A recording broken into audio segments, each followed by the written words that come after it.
ফেসবুকে bank setup আপনি কিভাবে করবেন এই কাজটি আপনি এক্ষুনি শিখে রাখুন। যে কোনো সময় আপনার এই কাজটা কিন্তু প্রয়োজনে আসতে পারে। প্রয়োজনে আসবে কি, আপনি যদি ফেসবুক থেকে ইনকাম করতে চান 100% আপনার এই ব্যাংক অ্যাকাউন্টটা সেটআপ দিতে হবে। তো কাজেই ভিডিওটা শেয়ার দিয়ে রাখেন যাতে করে সবাই এই বিষয় সম্পর্কে জানতে পারে যে কীভাবে ফেসবুকে ব্যাংক সেটআপটা দিতে হয়। ওকে, তো যখন আপনি ফেসবুকের কোনো একটা টুলসের মনিটাইজেশন পাবেন সেটাপে ক্লিক করবেন, তো সাথে সাথে আপনার আবেদন হয়ে যাবে। এরপর হচ্ছে আমাদেরকে ব্যাংক সেটআপটা করতে হয়। আর আপনার স্ক্রিনে দেখতে পাচ্ছেন ঠিক এই রকমভাবে আপনার এরকম একটা অপশন চলে আসতে পারে যদি আপনি ব্যাংক অ্যাকাউন্ট আগে থেকে সেটআপ না করে রাখেন। আপনারা অবশ্যই প্রত্যেকেই যখন ফেসবুকটা সেটআপ করতে যাবেন আপনার সমস্ত ইনফরমেশনগুলো আগে আপনি কালেক্ট করবেন। যেমন এর মধ্যে হচ্ছে আপনার টিন নাম্বার, তারপর হচ্ছে আপনার ব্যাংক অ্যাকাউন্ট, এই দুটা কালেক্ট করার পর তারপর হচ্ছে আপনি সেটআপ করতে বসবেন বা হচ্ছে কি আপনি মনিটাইজেশনের জন্য আবেদন করতে বসবেন। তো যদি আপনাদের এইরকম কারো সমস্যা হয় কিভাবে ঠিক করবেন এই তো বিষয়টা, বা কিভাবে আপনি ব্যাংক সেটআপ দিবেন এটাই কিন্তু মূল বিষয়। তো আপনি এই কন্টিনিউ অপশনটাতে একটা ক্লিক করবেন। ক্লিক করার পর এখন দেখতে পাবেন এখানে একটা নাম দেখাচ্ছে ফার্স্ট নেম, তারপর এখান থেকে দেখতে পাবেন লিগ্যাল নেম। তো আমরা এখানে হচ্ছে এটা সঠিকভাবে করে দিব এবং এটার জন্য কিন্তু আমাদের একটা ভোটার আইডি কার্ড লাগবে। আপনার ভোটার আইডি কার্ডে যে নামটা দেওয়া আছে ওই নাম অনুযায়ী আপনাকে এখান থেকে টাইপ করে দিতে হবে। তো এখন আমি যার কাজটা করে দিচ্ছি তো তার নামটা আমি এখান থেকে দিয়ে দিচ্ছি। যে নামটা দেওয়া ছিল এটা হচ্ছে তার ফেসবুকের নাম অনুযায়ী। অনেক সময় দেখা যাচ্ছে যে ফেসবুকের আইডিতে এক ধরনের নাম দেয়, দেন আমাদের ভোটার আইডি কার্ডে কিন্তু ভিন্ন নাম থাকে। তো অবশ্যই এই জন্য আপনি আবেদন করার সময় আপনার ভোটার আইডি কার্ডে যেটা আছে ওই নাম অনুসারে আপনাকে সেটআপটা দিতে হবে। আচ্ছা, তো এখানে আমাদের ইনফরমেশনগুলো সব কিছু ঠিকঠাক দেওয়া আছে। তো যখন এখানে সব কিছু দেওয়া থাকবে এখানে আপনি আপনার জন্ম তারিখটা দিয়ে দিবেন। তারপর এখান থেকে অবশ্যই কান্ট্রি বাংলাদেশ দিবেন। আপনি যদি বাংলাদেশ থেকে দেখে থাকেন, যদি বাংলাদেশের আপনি একজন নাগরিক হয়ে থাকেন তো সেক্ষেত্রে অবশ্যই আপনি কান্ট্রিটা বাংলাদেশ দিবেন। অনেক সময় দেখা যাচ্ছে আমাদের অনেক প্রবাসী ভাইয়েরা বিদেশে গিয়ে যখন কাজকর্ম করে সেখানে কন্টেন্ট তৈরি করে তারা মনে করে কি আমি এখন সৌদি আরবে আছি বা দেন আদার্স যে কোনো একটা কান্ট্রিতে আছে তো ওই কান্ট্রিটা দিয়ে দিই। এই কাজটা ভাই আপনারা কখনো ভুলেও করবেন না, কারণ এখানে এই যে নামটা কখনো পরিবর্তন করা যায় না, এখান থেকে কান্ট্রিটা পরিবর্তন করা যায় না। তো কাজেই মাস্ট বি এই দুইটা জায়গা আমাদের কখনো ভুল করা চলবে না। তারপর আমরা এখান থেকে নেক্সট একটা ক্লিক করে দিব। তো নেক্সটে ক্লিক করে দিলাম। এখন দেখতে পারবেন এখানে দুটি অপশন আসছে। এই দুটি অপশনের মধ্যে কান্ট্রি তো বাংলাদেশ দেওয়া আছে, আপনারা অবশ্যই বাংলাদেশ দিয়ে দিবেন। এবং ইন্ডিয়া থেকে আমার অনেক ভাইরা রয়েছেন যারা কিনা আমার ভিডিওগুলো দেখেন, দেন আপনারা হচ্ছে ইন্ডিয়াটা দিয়ে দিবেন। ওকে, তো আমি এখান থেকে বিজনেসে সিলেক্ট করলাম। এখন এখান থেকে ফার্স্ট স্টেপল যে প্রথম অপশনটা আছে ইন্ডিভিজুয়াল, এটা আপনি ক্লিক করবেন। তো আমি এটাকে ক্লিক করে দিলাম। আপনারা ভালোভাবে একটু খেয়াল করেন, প্রয়োজনে আগে ভিডিও দেখেন তারপর হচ্ছে গিয়ে আপনি আপনার কাজটা করবেন। তারপর এখান থেকে নেক্সটে ক্লিক করে দিলাম। তো নেক্সটে ক্লিক করার পর এখন দেখতে পারবেন এই অপশনটাতে আমাদের কি ফার্স্ট নেম দেখাচ্ছে, এরপর এখান থেকে মিডিল নেম দেখাচ্ছে। মিডিল নেম চাইলে কিন্তু আমি দিতে পারতাম, তো সেক্ষেত্রে দেখতে পারবেন এখন যার কাজটা করে দিচ্ছে আমি তার নাম হচ্ছে এমডি মেহেদি বিশ্বাস। তো সেক্ষেত্রে প্রথমে আমি এমডি রাখতে পারতাম, তারপরে এখান থেকে মেহেদি দিতে পারতাম আর এবং এখান থেকে বিশ্বাসটা দিতে পারতাম। তো আপনি যদি মনে করেন যে আমি প্রথম করে দিয়ে দেবো মাঝের করে কিছু লিখবো না, সেক্ষেত্রে আপনি এটা করতে পারেন আমার মতো। তারপর এখান থেকে হচ্ছে আপনি নিচের দিকে যখন একটু স্ক্রল ডাউন করে চলে আসবেন এখানে আপনার প্রাইমারি অ্যাড্রেস দিতে হবে। এই অ্যাড্রেসটা হচ্ছে আপনার প্রথমে গ্রামের নাম দিবেন, তারপর হচ্ছে গিয়ে আপনার পোস্ট অফিস দিতে পারেন এবং হচ্ছে আপনার থানা, এরপর হচ্ছে জেলা।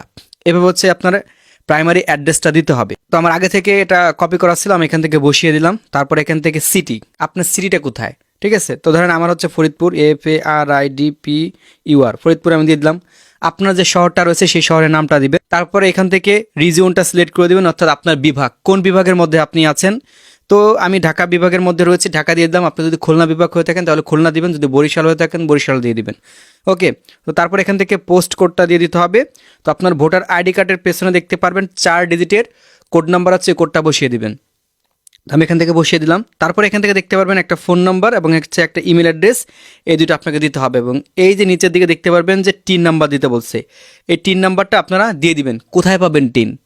তো এটা তৈরি করার জন্য আপনি ইউটিউবে গিয়ে সার্চ করবেন যে টিন নাম্বার কীভাবে রেজিস্ট্রেশন করতে হয় বা how to create TIN number, then ইউটিউবে অনেক ভিডিও পাবেন, সেগুলো দেখতে পারেন। আর যদি স্পেসিফিকভাবে আপনি আমার ভিডিও দেখতে চান তাহলে এই ভিডিও ডিসক্রিপশন বক্সে আমি লিঙ্ক দিয়ে রাখবো, ওটা দেখবেন, দেখে আবেদন করে একটা টিন নাম্বার পাবেন, ওই টিন নাম্বারটা আপনি এখান থেকে বসিয়ে দিবেন। তো এইভাবে আপনারা সব কিছু বসিয়ে নেবেন। তারপর এই যে ফাঁকা বক্স আছে, ফাঁকা বক্সে একটা ক্লিক দিয়ে দিবেন। তারপর এইখান থেকে হচ্ছে আপনি নেক্সট একটা ক্লিক করে দিবেন। তো আমি নেক্সটে ক্লিক করে দিলাম। এরপর আমাদের ছোট্ট একটা স্টেপ আসবে, এইখানে হচ্ছে আপনার ব্যাংক অ্যাকাউন্ট নাম্বারটা বসাইতে হবে। হ্যাঁ প্রিয় দর্শক, এই হচ্ছে আমাদের কাজ। এখানে আমাদের ব্যাঙ্ক সেট আপটা বসাইতে হবে, অর্থাৎ ব্যাঙ্ক অ্যাকাউন্ট নাম্বারটা বসাইতে হবে। তো ম্যানুয়ালিভাবে আমরা হচ্ছে কি ম্যানুয়ালি লিঙ্ক ব্যাঙ্ক অ্যাকাউন্ট এটা দিয়ে দিব। তো আমি এটাতে সিলেক্ট করে দিলাম। এটাতে সিলেক্ট করার পর এই যে দেখতে পারবেন যে নামে আমাদের পে আউটটা তৈরি হয়েছে ওই নামটা বসে গেছে, অর্থাৎ হোল্ডার নেম হিসেবে এটাই তৈরি হবে। তো তারপর এখান থেকে কান্ট্রি বিডি এটা দেখাচ্ছে, তারপর ডেট অফ বার্থ দেখাচ্ছে। এই অপশনটাতে আমাদের সুইপ কোডটা দিতে হবে, আপনি কোন ব্যাঙ্কটা দিতে চাচ্ছেন। আমি এখন হচ্ছে ইসলামী ব্যাংক দেবো। তো ইসলামী ব্যাংক দিলে এই ব্যাংকের একটা কোড নাম্বার লাগবে, আর এই কোড নাম্বারটা নেওয়ার জন্য আমাকে চলে আসতে হবে গুগল ক্রোমে। সহজ বাংলা ভাষায় আপনাদের দেখাচ্ছি।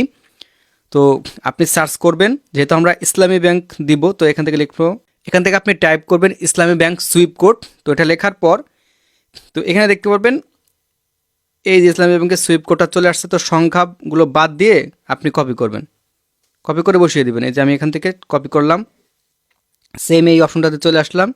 এখন এইখানে আমাকে টাইপটা করে দিতে হবে। এই যে আমি টাইপ করে দিলাম, সংখ্যাগুলো নেওয়া যাবে না। এখানে দেখতে পারেন ব্যাঙ্ক অ্যাকাউন্ট নাম্বার, এখানে আমি টাইপ করে বসিয়ে দিলাম। আমার আগে থেকে কপি করা ছিল, যে এই কারণে আমি পেস্ট করে বসিয়ে দিয়েছি। তারপর নিচের দিকে দেখতে পারবেন একটা তালার মতো একটা আইকন আছে এবং এখানে লেখা আছে লিঙ্ক পে আউট মেথড। এই অপশনটাতে আপনাকে একটা ক্লিক করে দিতে হবে। আমি এখান থেকে ক্লিক করে দিলাম। তো যখন ক্লিক করবে একটু লোডিং নেবে। এখন এই লোডিং নেওয়ার পর এখন হচ্ছে আমাদের ওই যে টিন সার্টিফিকেট নাম্বার আছে, নাম্বারটা আমাদের এইখানে ফর্ম পূরণ করতে হবে। তো আমরা এখান থেকে অ্যাড ট্যাক্স ইনফরমেশনে ক্লিক করে দিলাম। যদিও বিষয় সম্পর্কে আপনাদের অনেক আগে আমি ভিডিও তৈরি করে দিয়েছি, আপনারা জানেন। তবে অনেকে রিসেন্টলি দেখা গেছে যে আপনারা নতুন করে সেট আপ করতেছেন, পুরাতন ভিডিওগুলো আপনাদের সামনে সাজেস্ট করছে না, নতুন করে এই জন্য আবার তৈরি করে দিলাম। আপনি আপনার নামের পর একটা ক্লিক করে দিবেন। আচ্ছা, এভাবে দেখা গেছে একবার না হলে আপনি আবার করবেন। এই যে উপরের দিকে আপনার রং টং এরকম কিছু লেখা আসতে পারে, সমস্যা নাই। ইন্ডিভিজুয়াল সিলেক্ট করা আছে, এরপর এখান থেকে নো দিয়ে দিবেন, আবার নো দিয়ে দিবেন, এরপর এখান থেকে নেক্সটে দিয়ে দিবেন। আচ্ছা, এখন এইখান থেকে হচ্ছে আপনার কান্ট্রিটা সিলেক্ট করে দিতে হবে। ভুল করলে হবে না, অবশ্যই কান্ট্রি আপনার বাংলাদেশ দিতে হবে। এবং এইখানে যে নামটা আছে দেখতে পাবেন, এই নামটা আপনারা প্রথমে এখান থেকে কপি করে নেবেন। আচ্ছা, তারপর এখান থেকে আমি নেক্সট একটা ক্লিক করে দিলাম। আমাদের অ্যাড্রেসগুলো সব কিছু দেওয়ার ঠিক আছে, সমস্যা নাই। আমি এখান থেকে আবার নেক্সটে ক্লিক করে দিলাম, আবার নেক্সটে। এখন এই অপশনটাতে ভুল করা যাবে না, তাহলে আপনার ইনকামের 30% ফেসবুক কেটে রেখে দিবে।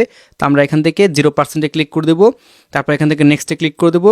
তারপর এই যে আগে একটা নাম আমরা কপি করলাম, ঠিক আছে, এখানে দেখতে পাবেন রেড মার্ক আসছে। আপনি আপনার নামের আগে একটা স্পেস এভাবে কেটে দিবেন, একটা স্পেস হয়ে যায় অটোমেটিক, এটা কেটে দেবেন। কেটে দেওয়ার পর উপরে ফাঁকা বক্সে ক্লিক করবেন। তারপর এখানে হচ্ছে নেক্সটে ক্লিক করে দেবেন, আর এটা হচ্ছে সিগনেচার। ওকে, তো এইভাবে যখন এই ফর্মটা চলে আসবে তখন মনে করবেন যে আপনার সব কিছু ঠিকঠাক আছে, আপনার কোনো ভুল নাই। তো তারপর আপনি এখান থেকে সাবমিট ফর্মে একটা ক্লিক করে দিবেন। এখানে দেখতে পারবেন your tax information is complete, মানে সব কিছু ঠিকঠাক আছে। আমরা এখান থেকে ডানে ক্লিক করে দেবো। ডানে ক্লিক করে দেওয়ার পর এখানে এইভাবে একটু লোড নেবে, ঠিক এইভাবে একটু লোড নেবে। এই যে দেখতে পারবেন সাকসেসফুল অ্যাডেড হয়ে গেছে। তারপরও কিন্তু আমার সমস্যাটা এখান থেকে রয়ে গেছে দেখাচ্ছে, তাই না? এটা কিন্তু সমস্যা না। আমি এখান থেকে যদি রিলোড করি, রিলেট হচ্ছে না, সমস্যা না। আমি ব্যাকে চলে আসতেছি, ব্যাকে চলে আসলাম। এই যে এর আইডির কাজটা আর কি করে দিচ্ছি। প্রফেশনাল ড্যাশবোর্ড যখন চলে আসলাম, মনিটাইজেশন সেকশনে চলে আসলাম। এই যে দেখতে পারবেন এখানে আমাদের আগে সমস্যা ছিল, ব্যাংকটা সেট আপ সঠিকভাবে করা হয়নি। তো এখন আমি করে দিলাম। দেখতে পারবেন ইউর প্রোফাইল ইজ আর্নিং, মানে এখানে শুধুমাত্র তার কী হয়েছে, স্টার সেট আপটা হয়েছে। এই একবার পে আউট সেট আপ করা লাগছে, দ্বিতীয়বার আর তার পে আউট সেট আপ করা লাগবে না। কারণ যখন অ্যাডস অন রিলস আসবে, তারপর কন্টেন্ট মনিটাইজেশন আসবে, দেন শুধু সেট আপে ক্লিক করলে এই পে আউটের সাথে অটোমেটিকভাবে কানেক্টেড হয়ে যাবে। তো এইভাবে হচ্ছে আপনারা খুব সহজে আপনি আপনার ব্যাঙ্ক অ্যাকাউন্টটা করে নিতে পারেন, অর্থাৎ ব্যাঙ্ক সেট আপটা করে নিতে পারেন।